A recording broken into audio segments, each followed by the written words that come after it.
मध्य प्रदेश में 24 विधानसभा सीटों पर होने वाले उपचुनाव से पहले कांग्रेस ने ओबीसी कार्ड खेल दिया है। पूर्व की कमलनाथ सरकार ने ओबीसी का आरक्षण 14 से बढ़ाकर 27% करने के फैसले को पार्टी उपचुनाव में कैश कराने की तैयारी कर ली है। सीएम कमलनाथ ने इसकी याद दिलाते हुए सीएम शिवराज सिंह चौहान को पूर्व सीएम कमलनाथ ने इसकी याद दिलाई और सीएम शिवराज सिंह चौहान को पत्र लिखा है, जिसमें उन्होंने कहा कि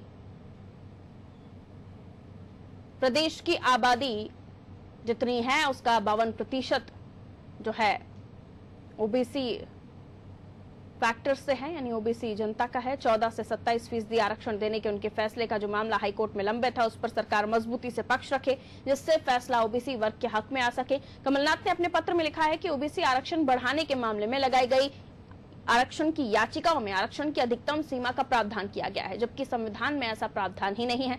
आपको बता दें, कांग्रेस ने सत्ता में आने के बाद पिछड़ा वर्ग का आरक्षण 14 से बढ़ाकर 27% कर दिया था। हालांकि 27% आरक्षण के मामले में हाईकोर्ट ने रोक लगाई थी और एमपीपीएससी की भर्ती में 14% ओबीसी के आधार पर ही करने का आदेश सुनाया था। लेकिन तत्कालीन कांग्रेस सरकार के ओबीसी वर्ग को 27% आरक्षण देने के फैसले को अब कांग्रेस पार्टी उपचुनाव में भुनाने की तैयारी में है। कांग्रेस का दावा है कि 8 महीने की सरकार में ही कांग्रेस ने वादा निभाते हुए ओबीसी को 27% आरक्षण देने का फैसला लिया था और कांग्रेस के इस हितैषी फैसले को उपचुनाव में अब कैश कराने की पूरी कोशिश हो रही है। कांग्रेस ने सभी 24 सीटों पर पिछड़ा वर्ग के नेताओं की जिम्मेदारी तय कर ओबीसी वोट साधने की कोशिश की है। पिछड़ा वर्ग को 27% कमलनाथ जी ने बीजेपी के शासनकाल में 15 साल से जो पड़ा हुआ था उस आरक्षण को लागू किया और जैसे आदेश जारी किया तो बीजेपी के लोगों ने और बीजेपी के मुख्यमंत्रियों ने अपने इशारे से करके हमारे खिलाफ ये 27% रोकने के लिए एक रीट पिटीशन दायर की है। इसको लेकर हम विरोध प्रदर्शन कर रहे हैं। जो ओबीसी प्रदेश में यूरिया की कमी को लेकर पूर्व कृषि मंत्री सचिन यादव ने सरकार पर आरोप लगाते हुए कहा कि सरकार को किसानों की चिंता नहीं है, सरकार तो विधायक खरीदने में व्यस्त है। सचिन यादव ने बड़ा आरोप लगाते हुए कहा कि आज पूरे मध्य प्रदेश में यूरिया की मारामारी है। भाजपा नेताओं के साथ साठगांठ करके यूरिया की कालाबाजारी हो रही है। पूरे मध्य प्रदेश में यूरिया की भारी मारामारी हो रही है। एक तरफ हमारा किसान साथी जो है दर उसको यूरिया के लिए भटकना पड़ रहा है। सेवा सहकारी सोसाइटियों में खाद नहीं मिल रहा है, लेकिन खाद की कालाबाजारी जो है बड़े पैमाने पर हो रही है। बड़े बड़े व्यापारी जो है भारतीय जनता पार्टी के साथ साठगांठ करके आज 400 रुपये से लेकर 500 रुपये बोरी में जो है हमारे किसान साथियों को खाद बेचने का काम किया जा रहा है। सरकार को इसकी बिल्कुल चिंता नहीं है, किसानों की कोई चिंता नहीं है। सरकार तो सिर्फ जो है विधायकों खरीदने में व्यस्त है। आज पूरे मध्य प्रदेश में यूरिया की खबर इंदौर से, जहां कि सांवेर विधानसभा सीट पर होने वाले उपचुनाव को लेकर बीजेपी और कांग्रेस में वार पलटवार का दौर तेज हो गया है। मंत्री तुलसी सिलावट जहां बीजेपी की ओर से चुनावी तैयारियों में जुटे हैं, तो वहीं कांग्रेस के संभावित उम्मीदवार प्रेमचंद गुड्डू भी उन पर हमला करने का कोई मौका नहीं छोड़ते। गुड्डू का आरोप है कि तुलसी सिलावट ने क्षेत्र के विकास के लिए कुछ किया नहीं, उल्टे जब लोग कोरोना और पानी संकट से जूझ रहे थे वो बैंगलोर में अय्याशी कर रहे थे, इसलिए सांवेर की जनता उन्हें सबक सिखाकर रहेगी। तुलसी सिलावट जी ने जनता की पीठ में छुरा भोगने का काम किया है, वो जन जन तक पहुंच गया है और पहुंचाया जा रहा है कि जो विश्वास 5 साल के लिए उनको कांग्रेस पार्टी के प्रति लोगों ने वोट दिया था, कांग्रेस के लिए वोट दिया था, वो अपना वोट बेच के वापस चुनाव में आए हैं। लेकिन जनता के समझ में ये बात आ रही है, जब हम लोग तकलीफ उठा रहे थे, जब कोरोना आ रहा था, ये स्वास्थ्य मंत्री थे, स्वास्थ्य मंत्री के रहते हुए ये रिसोर्ट बेंगलोर की रिसोर्ट में अय्याशी कर रहे थे, स्विमिंग पूल में खेल रहे थे, जब जनता का ख्याल नहीं था, इसके लिए जनता उन्हें सबक सिखाएगी। इंदौर के सांवेर विधानसभा क्षेत्र में कांग्रेस शिव अनुष्ठान महोत्सव शुरू करने जा रही है। पूर्व सांसद और कांग्रेस नेता प्रेमचंद गुड्डू ने प्रेस कॉन्फ्रेंस की, जिसमें उन्होंने बताया कि कोरोना वायरस के चलते सभी मंदिरों के द्वार बंद हैं। ऐसे में जो श्रद्धालु भगवान शिव की पूजा नहीं कर पा रहे हैं, उनके लिए कांग्रेस सांवेर विधानसभा क्षेत्र में शिव अनुष्ठान महोत्सव शुरू करने जा रही है, जिसके लिए पूरे क्षेत्र को 60 सेक्टर में बांटा गया है। जो लोग अपने घरों में शिवलिंग की स्थापना कर पूजा करना चाहते हैं, उसके लिए पंजीयन शुरू किया गया है। अब तक 65,000 पंजीयन हो चुके हैं। सभी को शिवलिंग, पूजा की थाली, पूजन सामग्री दी जाएगी ताकि अपने घरों में ही पूजा कर सकें। बाबा महाकाल की इस बार दर्शन में भी तकलीफ आ रही है, साथ साथ जो हमारी तमाम कांवड़ यात्राएं थी वो भी स्थगित कर दी गई हैं, रोक दी गई हैं। तो हम लोगों ने संकल्प लिया कि बाबा महाकाल की स्थापना हम तकरीबन 51,000 घरों में करेंगे और उसके साथ साथ में पूजन सामग्री भी हम उनको घरों में स्थापित करवाएंगे। तो हम लोगों ने ये सोच के कि इस कोरोना काल में लोग घरों से निकल नहीं पा रहे हैं और लोगों को बीमारी घर में ही पूजा पाठ करें, तो 61,000 के रजिस्ट्रेशन तो हमारे पास हो चुके हैं। 71,000 की स्थापना, शिवलिंग की स्थापना हम लोग करवाएंगे। गुना में दलित परिवार से मारपीट अत्याचार के विरोध में कांग्रेसियों ने इंदौर के गांधी भवन में विरोध प्रदर्शन किया। इस दौरान मध्य प्रदेश राज्य विकास केंद्र के प्रदेश अध्यक्ष देवेंद्र सिंह यादव और अनुसूचित जनजाति के कांग्रेस शहर अध्यक्ष राकेश निर्मल ने मुख्यमंत्री, गृह मंत्री से इस्तीफा देने की मांग की और काली पट्टी बांधकर सरकार के खिलाफ जमकर नारेबाजी की। साथ ही लोगों ने कहा कि इस मामले की जिम्मेदार शिवराज सरकार है। बीजेपी दलित और गरीब विरोधी पार्टी है। किस तरीके से गुना की घटना घटित हुई, दलित परिवार को किस तरीके से मारा गया और उनकी फसलें उजाड़ी गई। वे केवल 2 महीने की मोहलत मांग रहे थे, उसके बावजूद भारतीय जनता पार्टी की सरकार में किस तरीके से उनके साथ अन्याय हुआ। आज उसी अन्याय को लेके, दलितों के साथ अत्याचार के विरोध में हमने जहां काली पट्टी बांधकर विरोध किया है, वहीं प्रदेश के मुख्यमंत्री श्री शिवराज सिंह चौहान और गृह मंत्री श्री नरोत्तम मिश्रा का इस्तीफा धरना देकर यहां पर हमने मांगा है।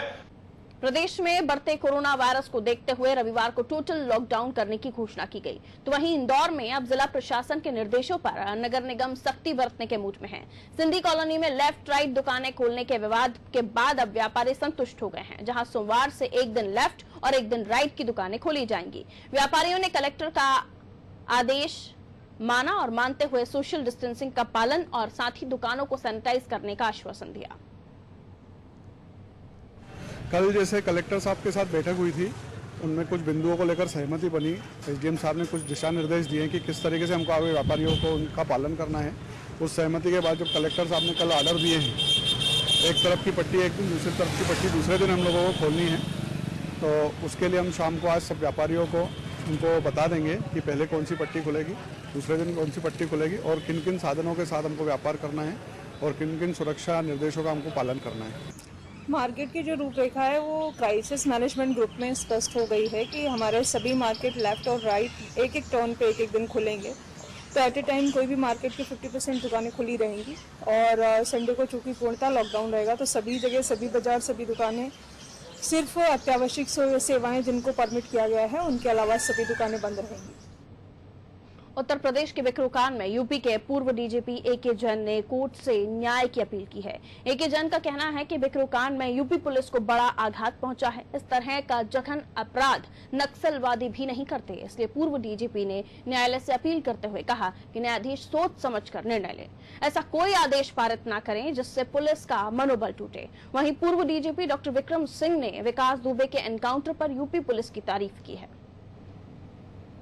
The UP Police, under the able guidance of Mr. Hitesh Awasthi, Director General of Police, Mr. Prashant Kumar, ADG Law and Order, the Kanpur Police and the STF have done a commendable job and the professional competence of the highest order. They ran the extra mile to safeguard you and me. But I am also saddened by the fact that some of us are choosing to criticize the just and the gallant action of the UP police. It is so easy to criticize, and as citizens of this country, it is our right also to criticize constructively, but not to criticize, to demotivate, to demoralize, and to dishearten our constabulary, our officers, and the gallant police force who have done so much for us. May I request, let us have the forbearance to wait for the inquiries and the investigations to be over, and if anybody is at fault, make no mistake about it, it is bound to be taken into cognizance and suitable action shall be taken. But till the time, I have no reason, and like all other right-thinking people, to disbelieve the version given by the UP police. And therefore, I would strongly recommend, let us stand by the side of UP police, the gallant UP police.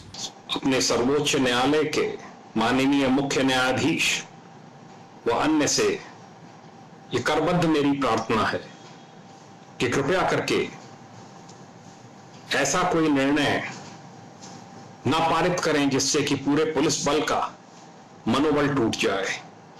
Police बल को बहुत बड़ा आघात उत्तर प्रदेश में पहुंचा है। मैं भी 36 साल यूपी पुलिस में सर्व किया है और पुलिस महानिदेशक के पद से सेवानिवृत्त हुआ हूं उत्तर प्रदेश पुलिस के। मैंने इस प्रकार का जघन्य और वीभत्स हत्याकांड नहीं देखा। ये एक प्रयास था एक जंगल राज पैरेलल गवर्नमेंट की स्थापना करने का। पुलिस कर्मियों को इंगित करके, शिनाख्त करके, चिन्हित करके एक एक करके मारा गया। उतरकर उनके सिरों में गोलियां मारी गई, उनके पैर काटे गए, उनकी डेड बॉडीज को एक जगह इकट्ठा कर लिया गया था और उसमें गांव के कई घरों के लोग उनको सहयोग कर रहे थे। यदि इसमें भी हम कड़ी कार्रवाई नहीं करेंगे तो कल से पुलिस बल कहीं पर भी सुरक्षित नहीं रहेगा।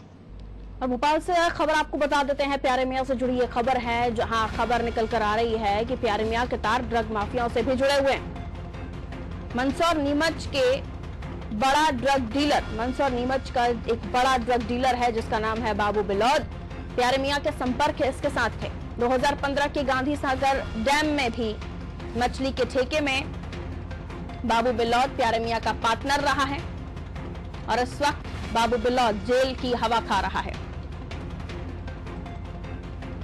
मामले को लेकर पुलिस छानबीन कर रही है। प्यारे मियां के तार ड्रग माफिया से जुड़े होने की भी जानकारी मिल रही है। मंदसौर नीमच का बड़ा ड्रग डीलर बाबू बिलौद प्यारे मियां के संपर्क में रहा, पार्टनरशिप में काम किया।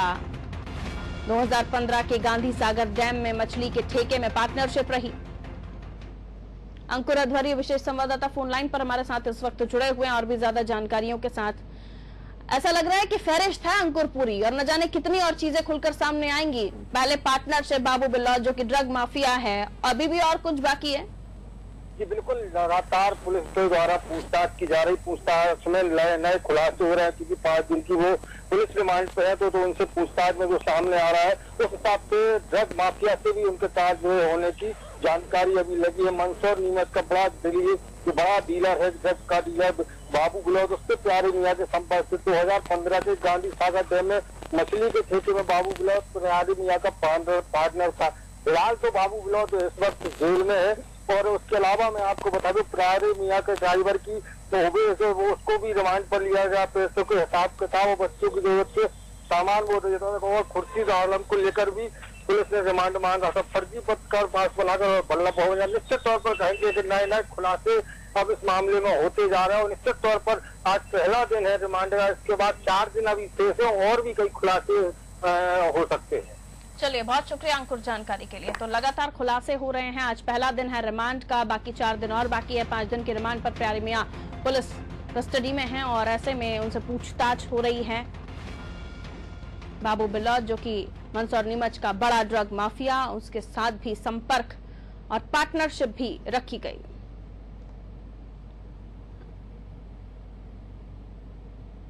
और इसी के साथ इस बुलेटिन में फिलहाल के लिए इतना ही और खबरों के लिए आप देखते रहिए अनादि टीवी। नमस्कार।